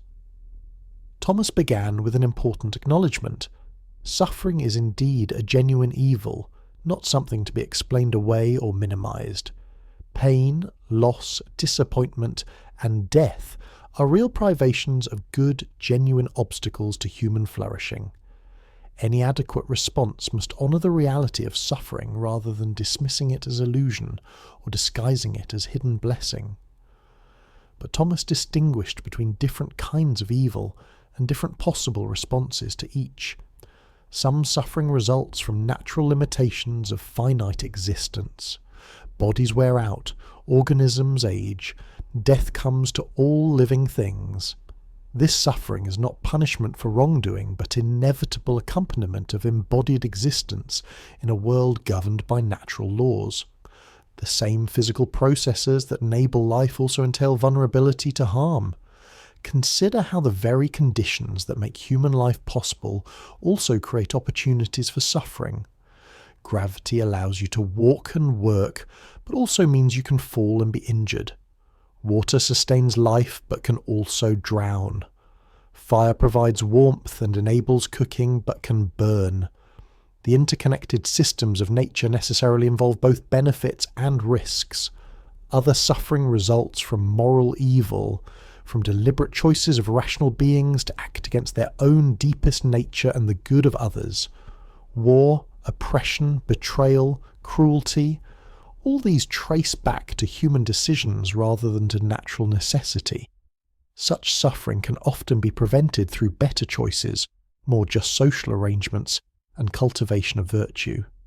We cannot eliminate moral evil entirely in this life, but we can work to reduce its effects. The most difficult cases involve suffering that seems to serve no constructive purpose, that cannot be prevented through human effort, and that falls upon people who have done nothing to deserve it. Natural disasters, debilitating illnesses, random accidents that destroy innocent lives. Here Thomas acknowledged the limits of human understanding while maintaining confidence that divine wisdom somehow encompasses even apparently meaningless suffering within larger purposes. This does not mean that all suffering is good, or that we should be passive in the face of preventable pain. Thomas strongly supported efforts to relieve suffering where possible, and to create conditions that promote human flourishing. Medicine, social reform, disaster relief, all these represent appropriate responses to evil rather than interfering with divine plans. But he also recognized that some suffering cannot be avoided and must be endured with as much grace and courage as we can manage. The key insight: suffering need not destroy the meaning of human existence if integrated into a larger vision that extends beyond earthly life. If ultimate destiny lies in direct union with divine love, then present sufferings, however severe, cannot ultimately defeat the purposes for which we were created. As you rest tonight, you carry whatever sufferings have marked your own journey. Thomas would encourage you neither to minimize their reality, nor to allow them to eclipse awareness of goods that also characterize your existence. In the gentle darkness that surrounds sleep, both pain and comfort find their place within larger mystery of existence that exceeds complete understanding. Consider also how suffering often serves as teacher, revealing aspects of reality and of our own nature that remain hidden during times of ease. In facing limitations, we discover the extent of our dependence on others and on grace beyond ourselves. In confronting loss, we learn to appreciate more fully the gifts that remain. In experiencing weakness, we develop compassion for others who struggle. Such learning does not justify suffering or make it intrinsically good, but it can help transform unavoidable suffering into occasions for growth in wisdom and virtue. The person who faces illness with patience, who responds to loss with deeper appreciation for what remains, who meets injustice with commitment to work for justice, discovers that suffering need not have the last word about the meaning of their existence. Thomas also emphasized that we should not judge the quality of someone's life solely by the pleasure or pain they experience. A life filled with superficial pleasures but lacking in genuine virtue and love is ultimately less satisfactory than a more difficult life oriented toward authentic goods. This does not romanticize suffering but puts it in perspective alongside other values that matter for human flourishing. The rhythm of rest itself offers a kind of healing that does not require conscious effort or understanding. In sleep, the day's wounds begin their quiet mending. Tensions release, perspectives shift. The resilience that enables facing tomorrow's challenges slowly renews itself. Thomas would see in this natural process a sign of deeper healing that awaits when finite existence gives way to direct vision of divine love. Think about the mystery of how bodies heal. A cut gradually closes. Broken bones knit themselves back together. Illness runs its course, and health returns. These processes happen mostly without conscious direction, guided by natural tendencies toward wholeness built into organic life. They suggest that creation is oriented toward healing, toward restoration of integrity disrupted by injury and disease. Similarly, psychological wounds gradually heal through the work of memory and meaning-making. Grief softens with time. Betrayals sting lessons. Disappointments find their place in larger narratives of growth and learning. You cannot force this healing any more than you can force a wound to close. But you can cooperate with natural tendencies toward wholeness by choosing forgiveness over resentment, hope over despair, meaning over meaninglessness. As consciousness fades, release the day's pains into the healing darkness of sleep. You need not understand why you suffered. You need not find silver linings in genuine losses. You need only rest, trusting that the same wisdom that permits suffering also provides resources for enduring it, and meanings that transcend it. Tomorrow you may wake with renewed strength, not because problems have vanished, but because you have been restored to face them again. Let this truth bring peace. Suffering is real, but it is not ultimate. Pain is genuine, but it is not the deepest truth about existence. The fundamental reality is being itself, goodness itself, love itself, and these remain even when particular goods are lost or threatened. Rest in that deeper ground tonight, and let sleep work its ancient healing on body, mind, and spirit. We arrive now at perhaps Thomas's most enduring contribution, his demonstration that reason and faith can work together rather than in opposition, that philosophical inquiry and religious commitment need not be enemies. Let this vision of integrated understanding carry you toward rest. Thomas lived in a time of great intellectual ferment. The works of Aristotle, preserved and commented upon by Islamic scholars, were flooding into Western Europe, bringing with them sophisticated philosophical systems that seem to explain the natural world without reference to divine revelation. Many religious authorities viewed this development with alarm, fearing that pagan philosophy would undermine Christian faith. Thomas took a different approach. He believed that truth cannot contradict truth. Since the ultimate reality is the source of both the natural order that reason investigates and the supernatural revelation that faith receives, these two paths to truth must ultimately converge rather than conflict. Apparent contradictions between reason and faith indicate either that our reasoning has gone astray or that we have misunderstood what revelation actually teaches. This principle liberated Thomas to pursue philosophical inquiry with complete intellectual honesty, while maintaining firm commitment to revealed truth. He could follow arguments wherever they led, because he trusted that honest inquiry would never ultimately undermine authentic faith. Similarly, he could embrace insights of pagan philosophers like Aristotle, because he recognized that truth belongs to no single tradition, but shines wherever minds honestly engage with reality. Consider what this means for intellectual life. If reason and faith are partners rather than competitors, then you need not choose between them. You can pursue scientific understanding without fearing that discoveries will destroy religious meaning. You can explore philosophical questions without anxiety that honest thinking will lead you astray. You can engage with thinkers from different traditions without defensive suspicion. But Thomas was careful to maintain distinctions between what reason can discover and what faith receives as gift. Reason can demonstrate that ultimate reality exists by examining features of the world like causation, contingency, and order.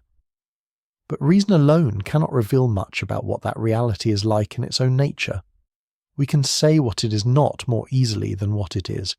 Our positive knowledge remains analogical, based on resemblances between ultimate reality and created things. Faith provides knowledge that transcends what unaided reason can achieve.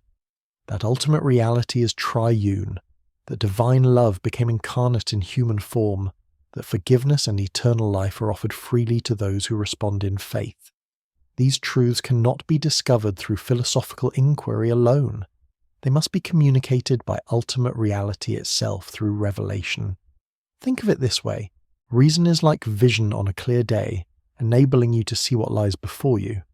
Faith is like a lamp that illuminates corners. Reason cannot reach on its own. Both serve truth. Both deserve respect. Neither eliminates the need for the other.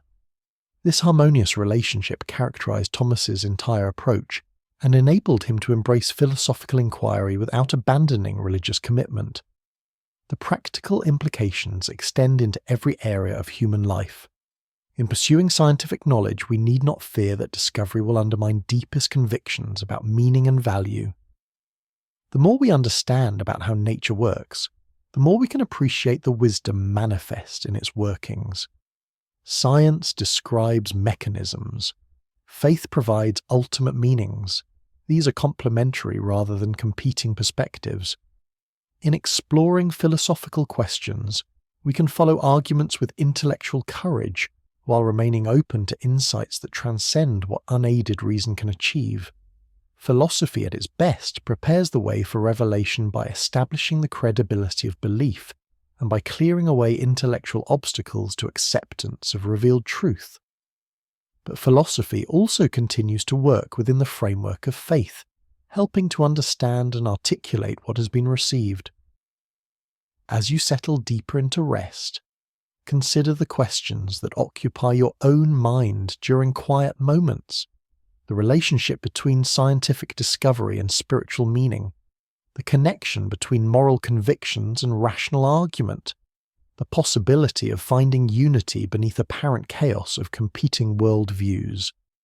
Thomas suggests that these tensions need not be resolved by choosing sides, but can be held together in a larger vision that honours both power of human reason and mystery of what transcends reason. The gentle process of falling asleep itself illustrates something of this harmony between different ways of knowing. Your rational mind gradually releases its grip on waking consciousness, but this is not defeat of reason by irrationality. Instead, it is natural rhythm that allows different aspects of your being to find proper place. Dreams may bring insights that elude systematic analysis, just as systematic analysis brings clarity that intuition alone cannot provide. Thomas's confidence in harmony between reason and faith rested ultimately on his conviction that reality itself is intelligible, that the universe makes sense even when its full meaning exceeds our present comprehension.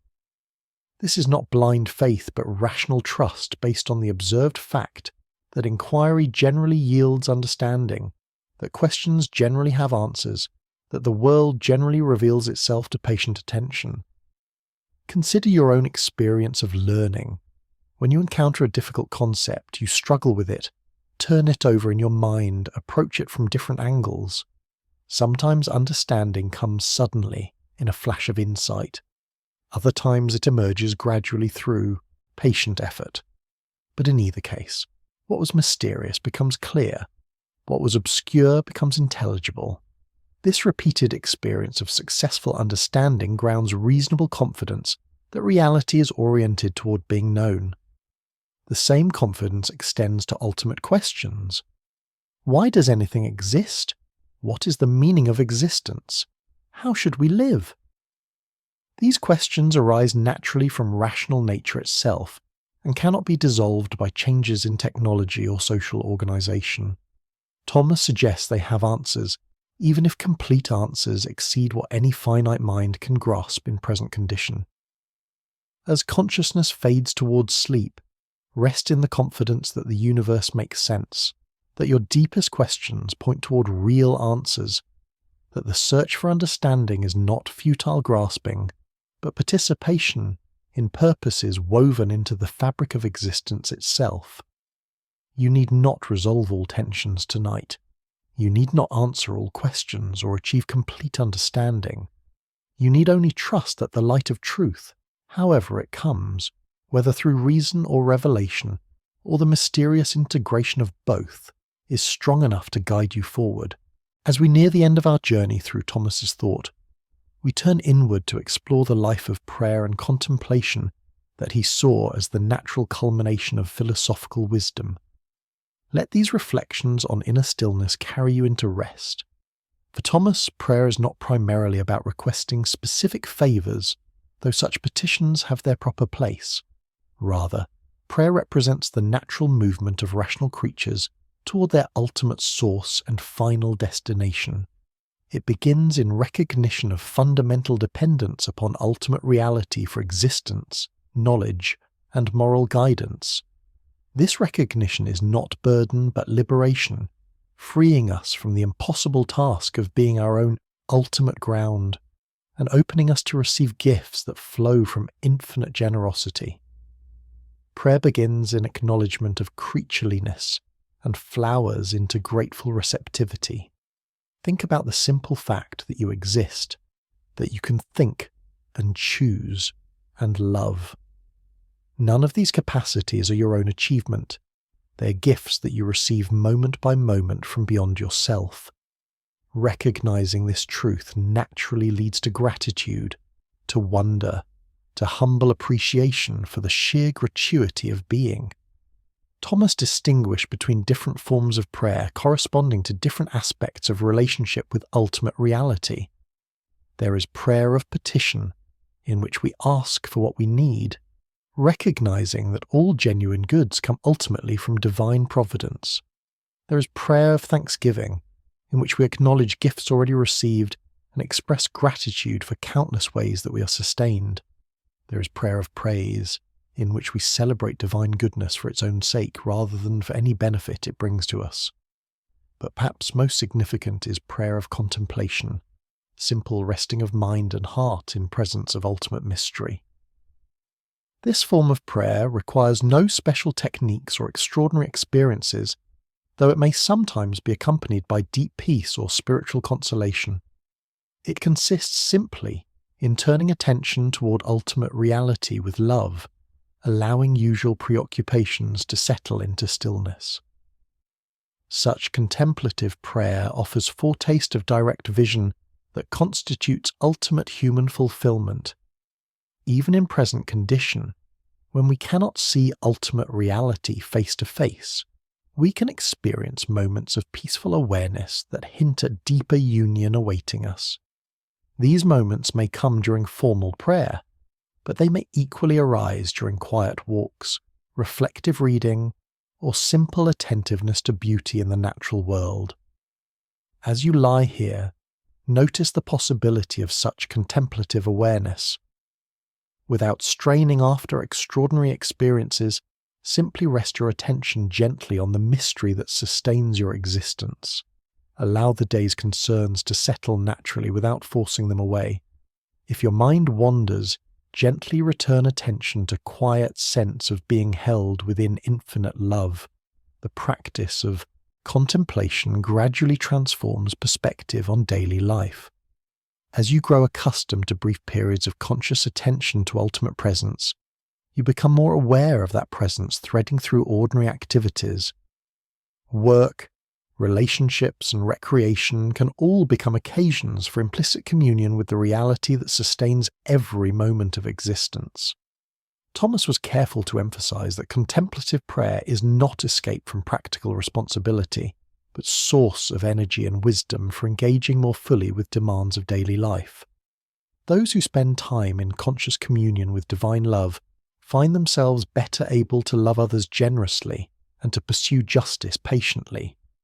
Prayer and action support each other rather than competing for attention. Consider how this applies to your own life.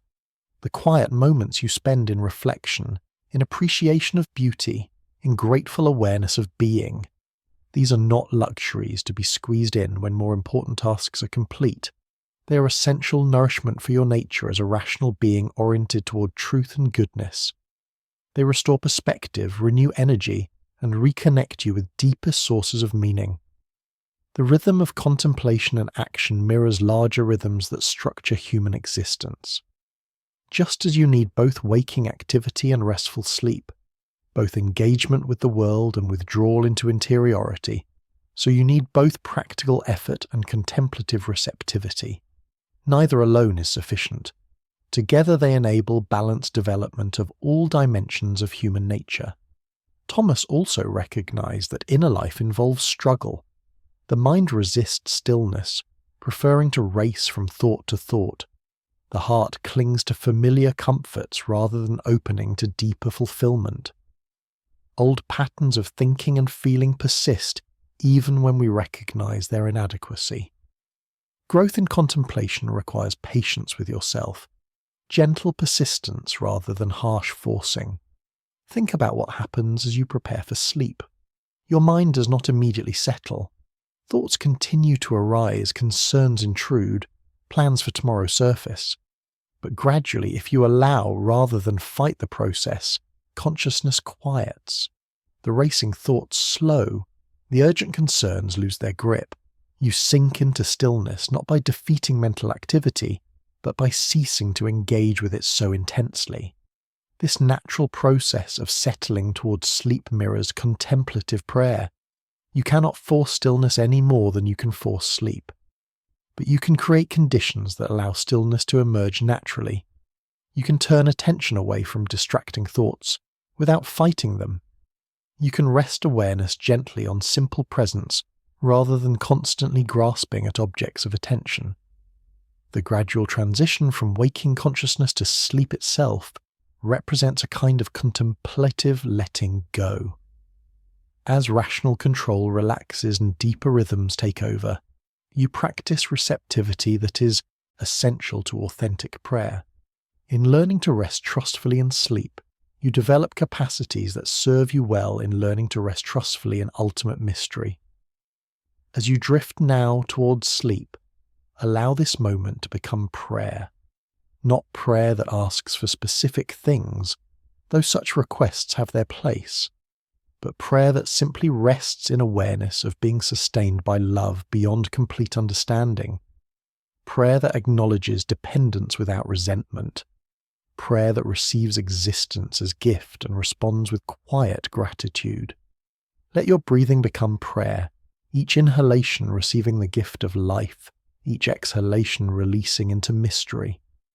Let your gradual relaxation become prayer, muscles releasing tension as you release anxious grasping. Let your fading consciousness become prayer, the daily dying into sleep that rehearses ultimate surrender into eternal life. Thomas would remind you that such prayer is natural to rational beings, not something imposed from outside, but something that flows from your deepest nature. You are made for communion with ultimate reality, designed for relationship with infinite truth and goodness. In brief moments of contemplative awareness, you touch your true destiny and experience foretastes of fulfillment that awaits beyond present condition. And so we arrive at the end of our journey through the cathedral of Thomas's thought, Though the journey of understanding continues long after words cease, let these final reflections on his enduring legacy accompany you into deep rest. Thomas Aquinas died in 1274 at the age of 48, but his influence has only grown across the centuries. Within decades of his death, his works became central to theological education throughout Europe. His synthesis of reason and faith provided a foundation that would support development of universities, guide formation of legal systems, and inspire countless thinkers to pursue truth with both intellectual rigor and spiritual depth. The method he developed, with its careful attention to objections and alternative viewpoints, its systematic organization of complex questions, and its integration of insights from multiple sources, established patterns of scholarly inquiry that continue to influence academic discourse today. Even those who reject his specific conclusions often employ methods of investigation that bear the imprint of his careful approach to controversial questions. But perhaps his most enduring contribution lies not in any particular doctrine, but in his demonstration that intellectual rigor and spiritual depth can reinforce rather than undermine each other. His example continues to inspire those who refuse to choose between honest thinking and humble faith, who seek understanding that encompasses both natural knowledge and revealed truth, who trust that reality is ultimately intelligible even when its full meaning exceeds finite comprehension. Consider what this means for your own seeking. Whatever questions occupy your mind, whatever puzzles trouble your heart, you participate in a conversation that stretches across centuries. The insights Thomas achieved through patient reflection become available to you tonight, adding to the inheritance of wisdom that each generation receives from those who came before. The questions he explored remain as urgent as ever. What does it mean to be human? How should we live together? What is our ultimate destiny? These questions arise naturally from rational nature itself, and cannot be dissolved by technological change or social transformation. They are perennial questions that each person must engage in their own way, drawing on accumulated wisdom while also bringing fresh perspective shaped by unique circumstances. Thomas's confidence that reality makes sense, that truth is one, that honest inquiry and humble faith can work together, offers hope for integration in our often fragmented world. In an age that frequently forces choice between scientific materialism and religious fundamentalism, his example suggests possibility of approaches that honour both power of rational inquiry and reality of transcendent mystery. As you settle into final stillness of approaching sleep, carry with you something of the gentle confidence that characterized Thomas's entire approach to fundamental questions. The same creative wisdom that sustains your existence through mystery of rest will continue its work tomorrow, providing new opportunities for growth in understanding, virtue, and love. The practical applications of Thomistic principles continue to evolve in response to new circumstances and challenges. Contemporary discussions of medical ethics, environmental responsibility, economic justice, and international relations all draw upon resources that can be traced back to his foundational work on natural law, virtue, and common good. His understanding of human person as unity of soul and body provides guidance for navigating questions about artificial intelligence, genetic engineering, and enhancement of human capabilities. His insights about relationship between individual dignity and social responsibility offer frameworks for thinking about proper scope of government intervention and obligations of citizenship in complex modern societies. His vision of harmony between reason and faith continues to suggest possibilities for dialogue between scientific and religious worldviews that respects integrity of each while seeking deeper integration. But beyond these specific applications, Thomas's greatest gift may be his demonstration that serious thinking about fundamental questions is itself worthwhile, that the examined life is worth living, that understanding matters. In a culture that often reduces everything to entertainment or utility, his example reminds us that human beings are naturally curious, that we are made to wonder and to seek answers, that intellectual growth represents authentic human fulfillment rather than mere luxury. Tonight, as consciousness fades into deeper rhythms that sustain all life, rest within larger tradition of seeking truth. The questions that occupy your mind during quiet moments are not yours alone, but participate in humanity's ongoing conversation about meaning, purpose, and ultimate reality. In joining that conversation, however modestly, you contribute to great work of understanding that connects each generation to those who came before and those who will come after. The synthesis that Thomas achieved between wisdom of antiquity and insights of revelation suggests that truth is large enough to embrace apparent contradictions, patient enough to wait for minds capable of receiving it, generous enough to reveal itself to honest seekers regardless of background or circumstance. His legacy invites us not to choose between reason and faith, philosophy and theology, natural knowledge and revealed truth, but to seek deeper unity that encompasses and transcends all partial perspectives.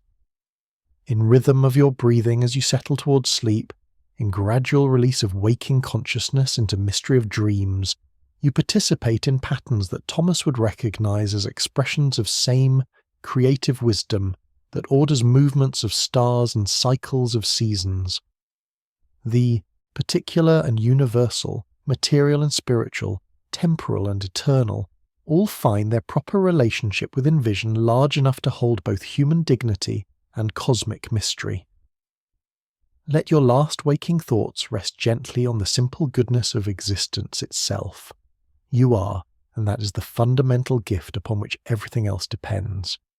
Tomorrow will bring new opportunities to receive that gift more fully, to understand its meaning more deeply, to share its abundance more generously.